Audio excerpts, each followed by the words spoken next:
Dani, yo creo que empecemos porque son las 7:07 ya.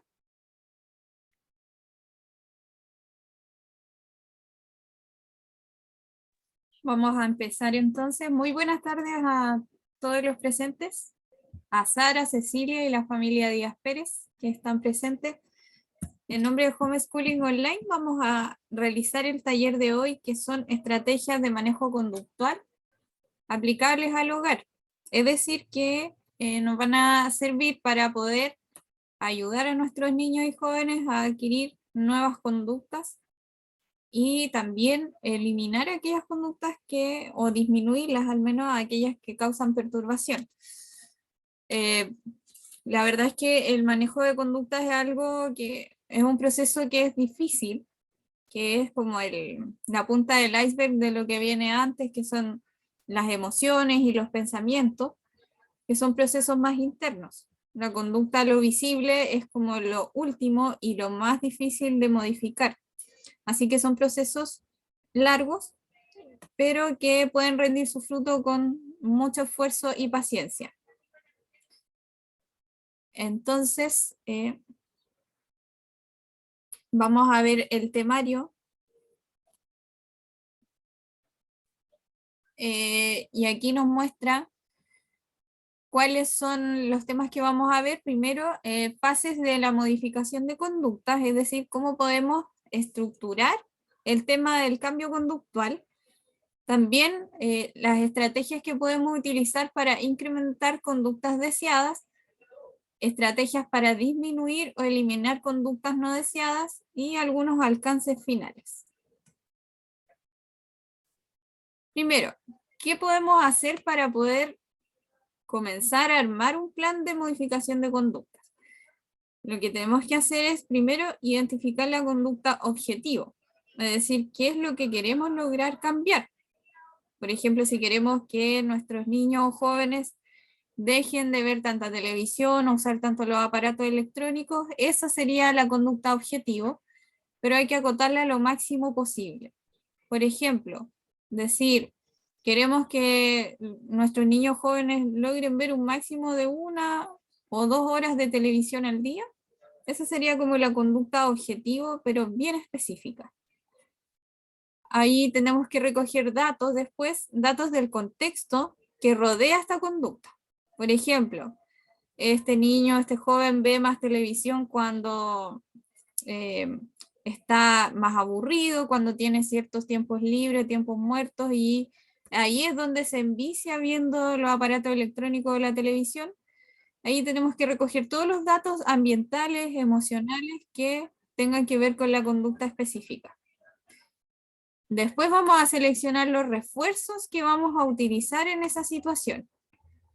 Y después vamos a explicar un poco de qué se trata esto, pero los refuerzos tienen que ver con los premios o los castigos que yo voy a utilizar para incrementar o disminuir la conducta. Luego viene la fase de implementación de este plan, en donde yo voy a ejecutar todo lo que ya planifiqué, y luego viene la fase de evaluación. Es decir, yo voy a ver si me funcionó o no, por ejemplo, premiarlo que cumpliera cierta conducta con algo específico, o si ese premio o ese castigo directamente no me sirvió, aquí en la fase de evaluación yo lo voy a ver bien. ¿Qué resultados he obtenido respecto a esto? Después que ya hemos hecho este plan de acción, tenemos que seleccionar qué queremos lograr. ¿Queremos incrementar una conducta o queremos eliminar o disminuir otra? Y aquí tenemos que seleccionar alguna de las técnicas que podemos utilizar. Estas estrategias son de la línea cognitivo-conductual, es decir, son estrategias que apuntan derechamente a modificar conductas muy específicas. Primero está el moldeamiento.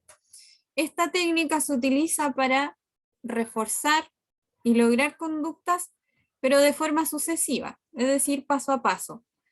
Y esto lo podemos ejemplificar, aquí no lo puse, pero cuando se aprende a tocar un instrumento, Por ejemplo, los niños necesitan aprender, si está tocando violín o aprendiendo a tocar el violín, primero a, a agarrar bien el instrumento, pero previo a eso quizás tuvo que tomar clases ya más teóricas de música y sucesivamente se le va enseñando las aproximaciones para que llegue a tocar el instrumento, desde las clases, cómo tomar el instrumento, y etcétera, hasta que llega a ser una persona experta.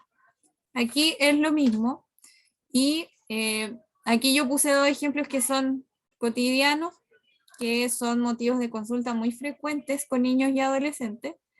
Y el primero es cuando hay un uso y un abuso, en realidad, muchas veces de los aparatos electrónicos. Y nosotros queremos lograr que los use menos. Como decía anteriormente, tenemos que acotar muy bien qué es lo que queremos lograr. Si queremos lograr que lo use 1 hora, máximo 1 hora y media o 2 horas, acotar eso. Si nosotros vemos que lo está usando 5 horas al día, por ejemplo, no podemos pretender que hoy día, si lo usa 5 horas, mañana ya yo le quito el teléfono y lo use 1 o 2 horas, porque es algo que es un poco irreal y va a generar un tremendo malestar tanto en el niño y el adolescente, porque va a pelear por no ceder, como también en los padres, porque van a tener que ahí pelear prácticamente por quitárselo. Entonces, para evitar esa desagradable tensión, podemos ser más sutiles y lograrlo de forma gradual. Y aquí puse el ejemplo de si yo ideo un programa de una semana para disminuir el uso del celular, podemos irlo bajando 15 minutos diarios hasta lograr el tiempo que yo desee finalmente que lo utilice. Eso es, sería una técnica de moldeamiento en donde yo voy de forma gradual. También puse un ejemplo de niños más pequeñitos, que también es un clásico, que es cuando hacen berrinche a la hora de las comidas, cualquiera sea la razón, porque no le gusta la comida, porque no le gusta la textura de la comida, porque le desagrada incluso donde lo sientan en la mesa, porque se pone a pelear con su hermano, etcétera, etcétera, etcétera. ¿Qué podemos hacer para lograr que sea un momento agradable y no un momento de pelea?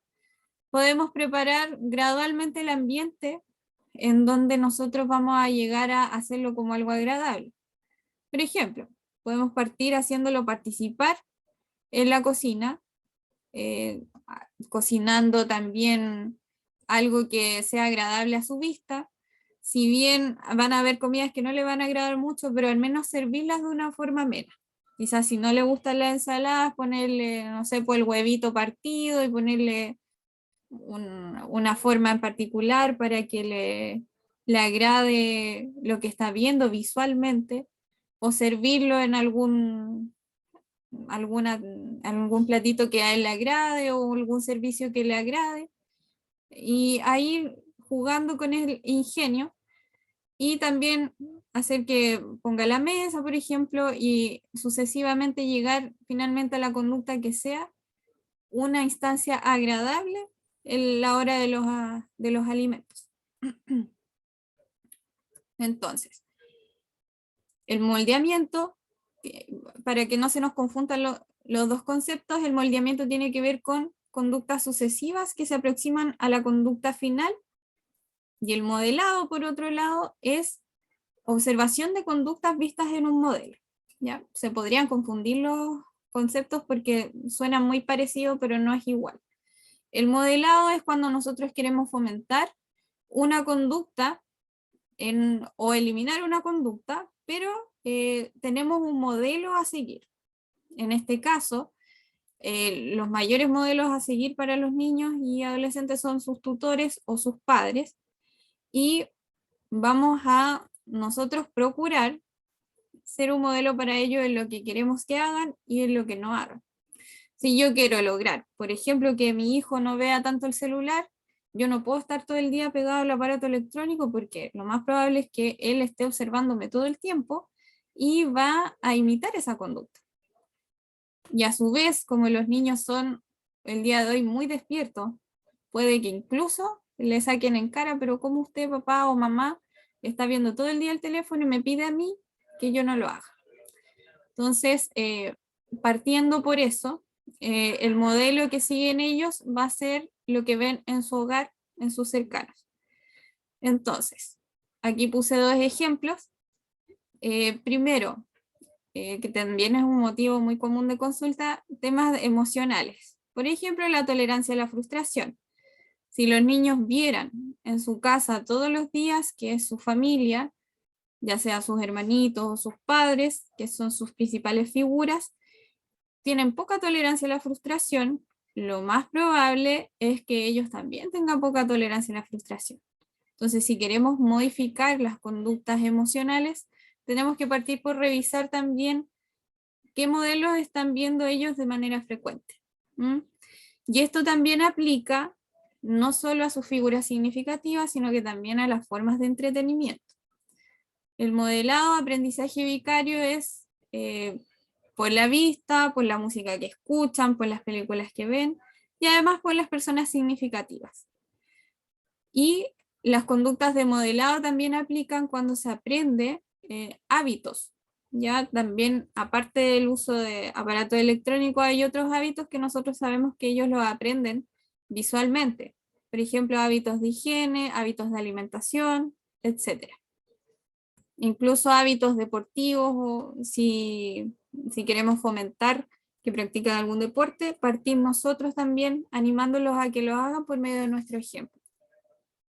Y así infinitos ejemplos del modelado que a veces ni siquiera nos damos cuenta y ellos nos están observando. La economía de fichas, por otro lado, es una excelente forma de poder fomentar algunas conductas positivas. A mí al menos me gusta mucho y la recomiendo mucho porque es bastante motivante. Sin embargo, a veces tiene ciertas cosas que hay que tener cuidado, por ejemplo, cómo entregamos los refuerzos, que en un momentito más lo voy a recalcar. ¿Y en qué consiste idear un programa en donde cada vez que aparece la conducta deseada, nosotros entregamos un refuerzo? Y el objetivo es que el niño o el joven fomente alguna conducta específica. Y aquí puse el ejemplo de en los niños, por ejemplo, que no quieren comerse la comida todos los días. ¿Qué podemos hacer? Un programa semanal. Si queremos lograr que se coma todo el almuerzo, se le puede poner una carita feliz cada vez que lo logre.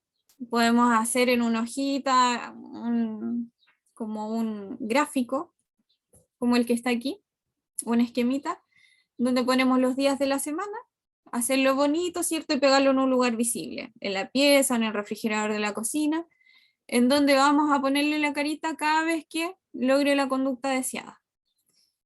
Y si logra, por ejemplo, todas las caritas felices de la semana, que esa sería la condición para dar el refuerzo, vamos a darle un premio en donde va a poder ver televisión, dibujar, darle su alimento favorito o alguna otra actividad que sea agradable para el niño. Y si no lo logra, volvemos de cero. No es necesario dar un castigo, sino que volver de cero la semana siguiente. Simplemente no tiene el premio y ese sería como el castigo, digamos. Es más efectivo, como aquí puse en la notita, que se entregue el premio de modo sorpresa y no de manera tan frecuente. Lo que se puede hacer es que este refuerzo sea frecuente al menos al inicio y después se vaya alternando para no generar el efecto de que solo lo haga por el premio. ¿Ya? Entonces podemos, por ejemplo, estar 2 semanas o 3 semanas dándole su premio de manera constante, pero después se puede hacer de forma sorpresa, que eso sería como un refuerzo variable que se llama. El refuerzo fijo es cuando se da constante. Y como les decía, esta tablita la pueden idear de una manera sencilla y ponerla en algún lugar visible para que vea que hay un compromiso. Esto funciona sobre todo en los niños más pequeños. Ya con los niños más grandes es un poquito más complejo. Ya ahí empiezan a ver otro tipo de cosas que funcionen, ya llegar más a acuerdos concretos, con compromisos de palabra, porque esto es como más para la población infantil, menos de 10 añitos puede ser, más pequeñitos. Ya entrando a la pubertad y adolescencia, empieza otro tipo de conductas que tienen que ver más con los cuestionamientos, como ustedes saben, los que tengan hijos más grandes. Entonces ahí el diálogo y llegar a acuerdos verbales es un poquito más posible y factible. Ahora, para disminuir conductas no deseadas, hay otras técnicas que podemos utilizar. Está en primer lugar la extinción. Eliminar todo tipo de reforzador o refuerzo. Un ejemplo de ello es que yo quiero extinguir la conducta de que me esté reclamando en cierto punto mi hijo o mi hija, y yo puedo optar por dejar de hablarle un rato o al menos hasta que se calme la situación, les dejo de prestar atención. Así extingo un poco la conducta. También se puede hacer cambiándole el tema, dependiendo del contexto, por supuesto. ¿Ya? Pero esto es solo un ejemplo, pueden haber otros ejemplos de extinción. Ya es como, por decirlo así, tratar de apagar el incendio que se armó conductualmente por medio de ignorar un poco o no dar el refuerzo que la persona quería.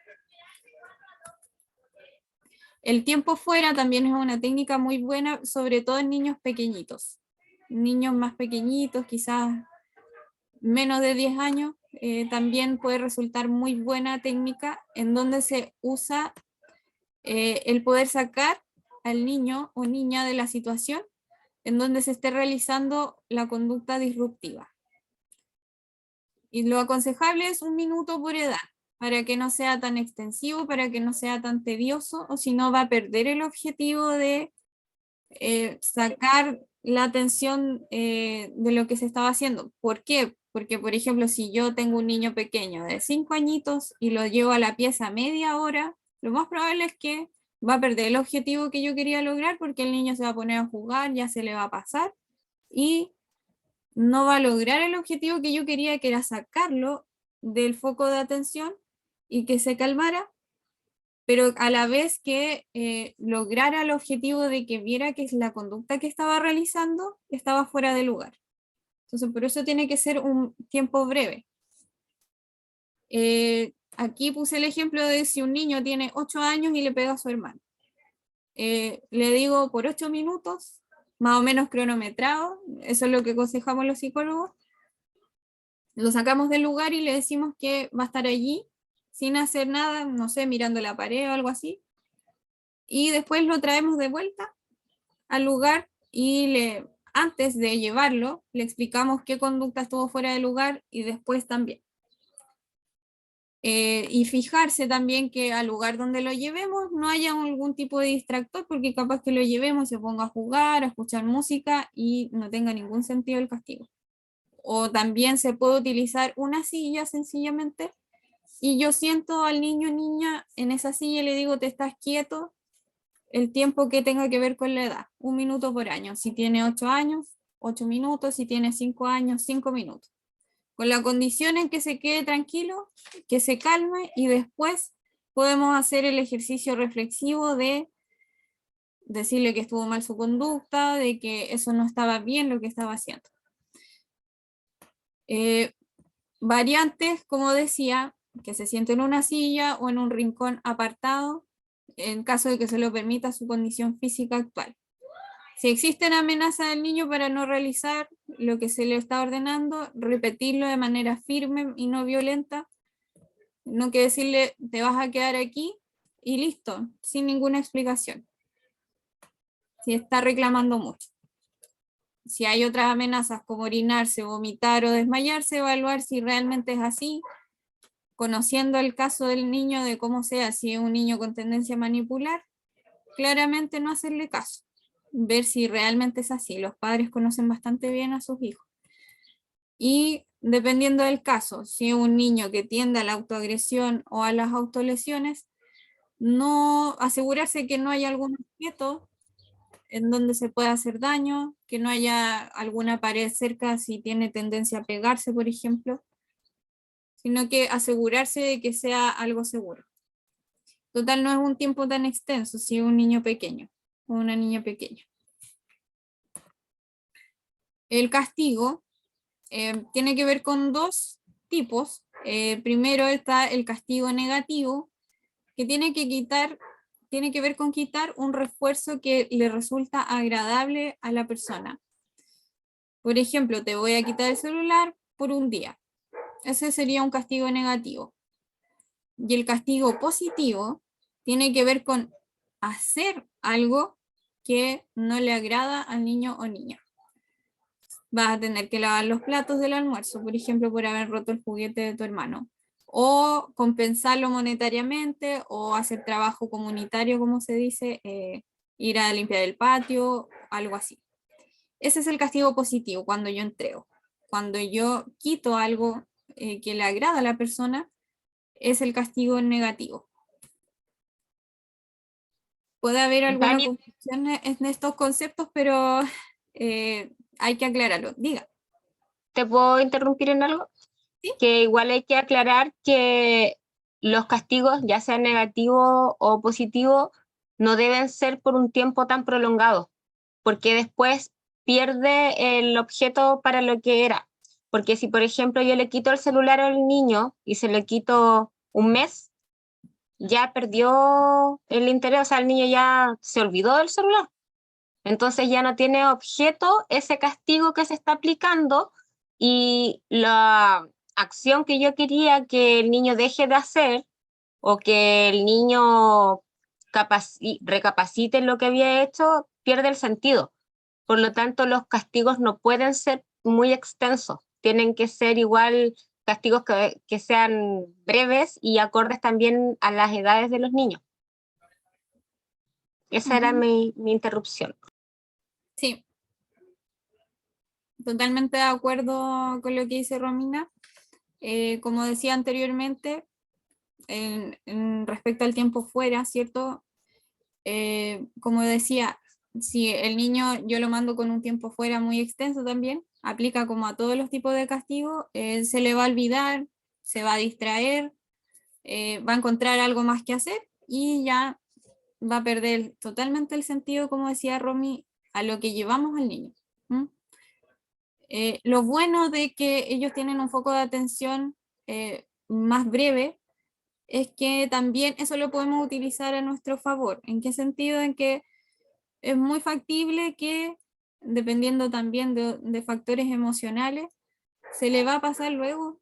Por ejemplo, si tiene un berrinche, si yo utilizo bien las técnicas, no va a estar eternamente con el berrinche a menos que haya alguna condición, por ejemplo, un trastorno del espectro autista, eso ya es diferente. Todo lo que estamos explicando es para niños que no tengan alguna condición que sea emocional o intelectualmente, que les prolongue algún estado de regulación emocional. Ya, eso hay que aclarar también.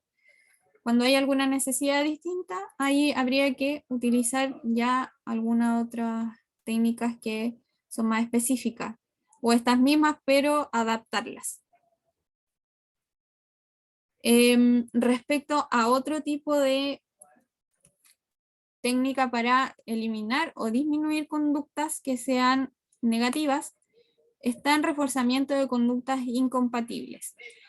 ¿Esto a qué se refiere? A que vamos a reforzar la conducta deseada que es contraria a la que queremos extinguir.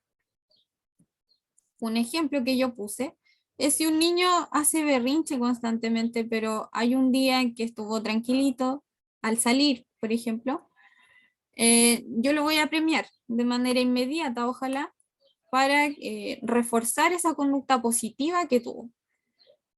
Te voy a dar este premio porque estuviste tranquilo en el supermercado y no gritaste como la vez pasada que fuimos.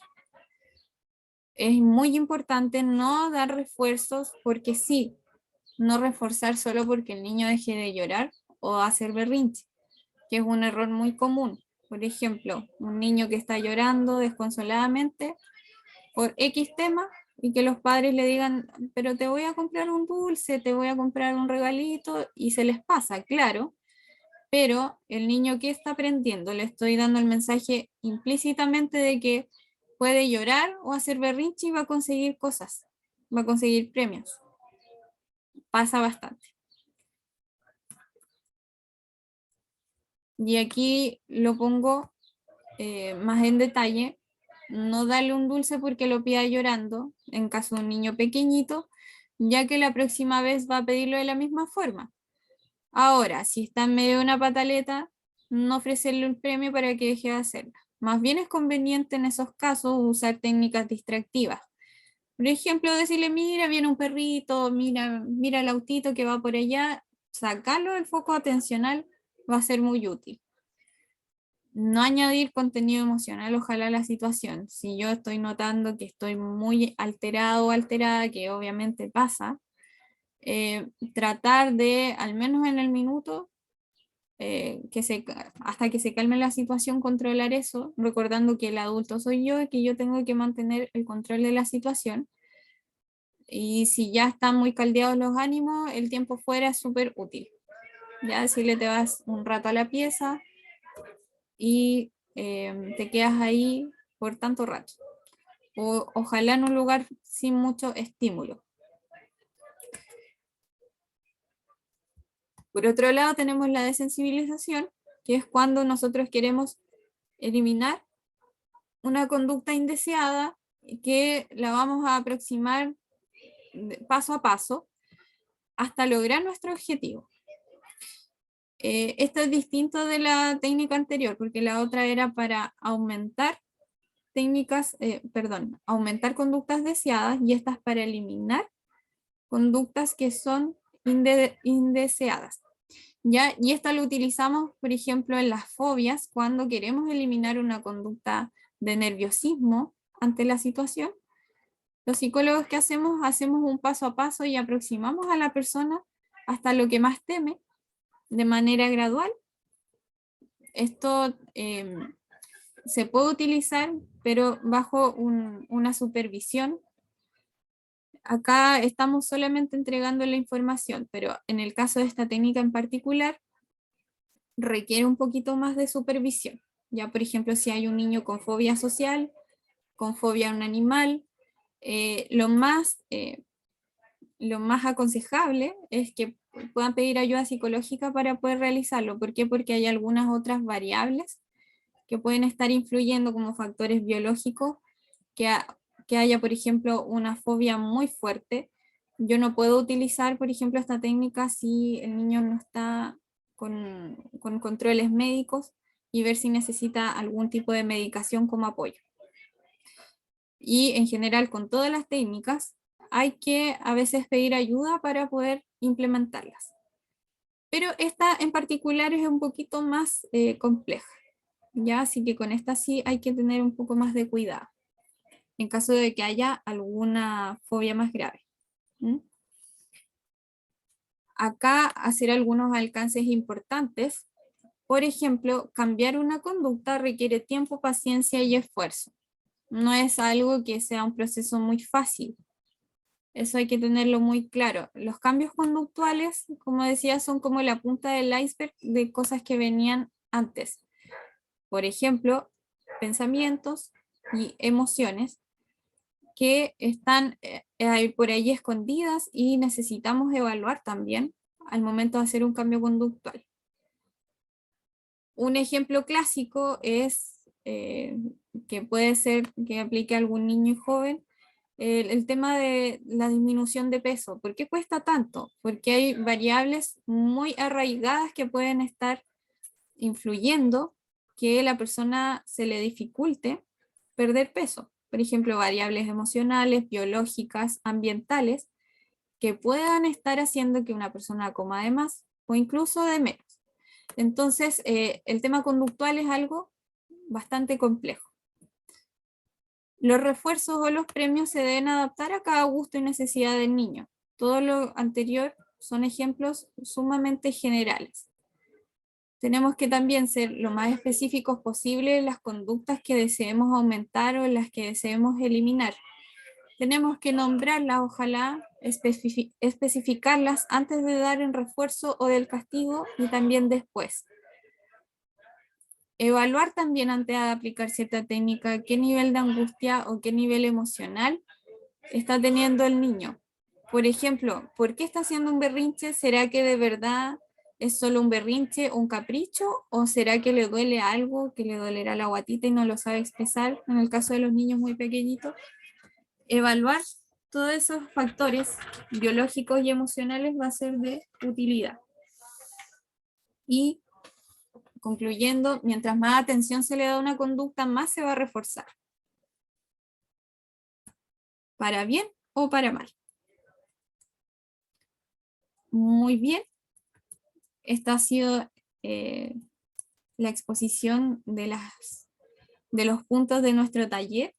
Ahora quisiera darles el paso a que puedan comentar, preguntar alguna duda que tengan, alguna acotación, algo que quizás no haya quedado muy claro, exponer quizás alguna experiencia personal en donde hayan tenido que aplicar o necesiten algún apoyo para poder aplicar esto. Pueden preguntar libremente.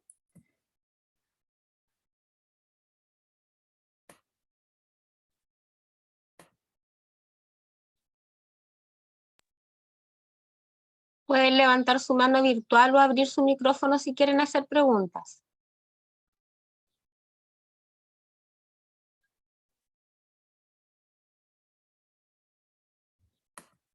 Si bien estas técnicas estaban con ejemplos para niños y jóvenes, a toda persona que quiera modificar conducta le pueden servir. Incluso adultos. Ya esto estaba con el contexto de niños y jóvenes, pero sí se puede hacer para uno también. Acotar también que van a ir saliendo en el diario todos los talleres en forma de columna, así que pueden estar atentos también a la redacción que va a haber respecto a este taller.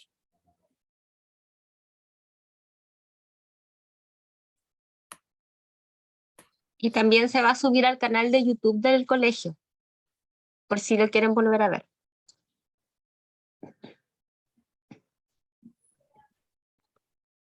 ¿Nadie tiene preguntas? ¿O algún comentario que quieran hacer?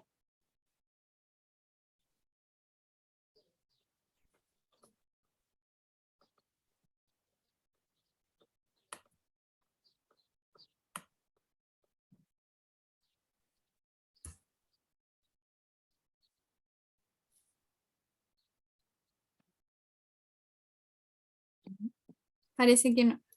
Parece, te iba a decir lo mismo. Parece que no hay preguntas.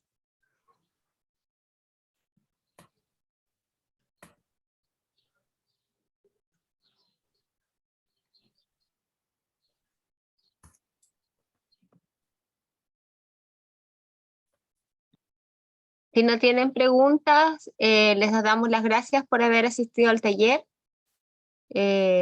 por haberse dado el tiempo de conectarse. Le damos las gracias también a nuestra psicóloga Daniela Medina por haber preparado este taller para los padres y los apoderados de homeschoolingonline.cl, porque estas estrategias igual de manejo conductual nos sirven harto a los papás y a las mamás para aplicarla en nuestros hijos de todas las edades. Tenemos algunas más de un hijo y estas estrategias en realidad nos van a servir bastante para poder manejar situaciones difíciles, sobre todo con el tema del uso, yo creo, del celular y de las pantallas, que es como el mayor problema que se ve hoy en día. Así que muchas gracias, Dani, por haber presentado este taller, y gracias a las familias que se dieron el tiempo de conectarse.